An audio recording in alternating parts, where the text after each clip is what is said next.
Okay, അപ്പോൾ അങ്ങനെ നമ്മൾ നേരെ കോഴിക്കോട് എത്തി. ഇത് നമ്മൾ എറണാകുളത്ത് നിന്ന് എടുത്ത ലോഡാട്ടോ. എന്തായാലും ലോഡൊക്കെ അവന്മാർ ഇറക്കുന്നുണ്ട്. കുറച്ച് സമയം ഫ്രീ കിട്ടിയപ്പോൾ നമ്മൾ താഴെ കുറച്ച് നൈസൊരു സ്പോട്ട് ഉണ്ടായിരുന്നു. അപ്പോൾ അവിടെ കുറച്ച് നേരം പോയി ഇരുന്നിട്ടാണ്. അപ്പോഴത്തേനും അവന്മാർ വിളിച്ച് ലോഡിംഗ് ഒക്കെ കഴിഞ്ഞ് അൺലോഡിംഗ് ഒക്കെ കഴിഞ്ഞിരിക്കുന്നത് ഞാൻ. അപ്പോൾ നമ്മൾ നേരെ വണ്ടി എടുത്തങ്ങായിട്ട് തൊട്ടടുത്ത ബൈപ്പാസിൽ കൊണ്ട് നിർത്തി. ഇനിയിപ്പോൾ നമുക്ക് എവിടേക്കാണ് പോകേണ്ടത് എന്നുള്ളത് നമ്മൾ ആദ്യം കൺഫേം ആക്കണം.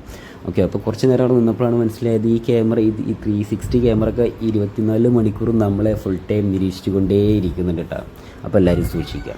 ഓക്കെ, അത് കഴിഞ്ഞ് നമുക്ക് അടുത്ത ലോഡ് ഇനി എടുക്കാനുള്ളത് എടവണ്ണയെന്നാണ്. അപ്പോൾ ഇവിടുന്ന് എനിക്ക് തോന്നുന്നു ഒരു 1.5 മണിക്കൂറോളം റണ്ണിങ് ഉണ്ടാവും അങ്ങോട്ട്. പിന്നെ പോണ വഴിയിലാണ് നമ്മൾ ഈ ഒരു കലാകാരനെ കാണുക കേട്ടോ. ഒരു 2 സെക്കൻഡ് അവിടെ വെയിറ്റ് ചെയ്ത് എന്താണ് പ്രശ്നം, ഇത്രയും സമയമില്ലാതെ എന്ത് അത്യാവശ്യത്തിനാണ് ഇത്രയും തിരക്കെടുത്ത് ഇയാളൊക്കെ പോകുന്നത്. ഞാൻ കരുതി ആ JCBയുടെ കൊട്ടയിൽ അങ്ങേരെയും കോരി കൊണ്ടുപോയെന്ന്. ഇതിനൊക്കെ എന്താ പറയുക, അപകടം വിളിച്ചു വരുത്തുന്ന കുറച്ച് ആൾക്കാരാണ്. ഓക്കെ, അങ്ങനെ ഒടുവിൽ നമ്മൾ നമ്മളെ ലോഡ് എടുക്കാനുള്ള ലൊക്കേഷനിൽ എത്തിയിട്ടുണ്ട്. പക്ഷേ പ്രശ്നം എന്താണെന്ന് വെച്ച് കഴിഞ്ഞാൽ ഇന്ന് സമയം 5:45 ആയതുകൊണ്ട് നമുക്കിന്ന് ലോഡ് കയറ്റി തരില്ല, നാളെയാ ലോഡ് കയറ്റി തരുള്ളൂ. അപ്പം നമ്മൾ ഇന്ന് രാത്രി ഇവിടെ പോസ്റ്റ് ആയിട്ടോ.